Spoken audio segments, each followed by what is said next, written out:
Les différentes études réalisées indiquent que la première modification majeure de la tour Fernán González s'est produite au XIe siècle, lorsque le mur d'enceinte qui entoure le complexe a été construit et avait les murs de cette tour comme point de départ et d'arrivée. Son but était d'abriter le Palacio del Infantado de Covarrubias, conçu pour être la résidence et le lieu de gouvernement des filles des souverains de Castille, comme indiqué dans sa fondation en 978.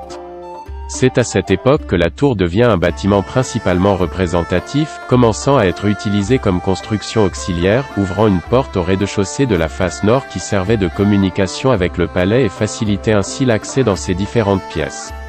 Le dernier étage, actuellement le loft de la tour, est soutenu par la structure en bois qui soutient le toit.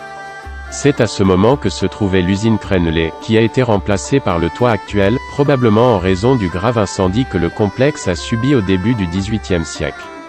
Sur la base des preuves trouvées, il semble que l'incendie ait commencé dans les cuisines et soit devenu très virulent.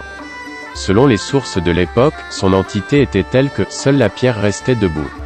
Le feu est rapidement entré dans la tour par la porte du rez-de-chaussée qui le reliait au palais, progressant rapidement depuis que les sols étaient en bois, jusqu'à ce qu'il atteigne les remparts et les détruit partiellement.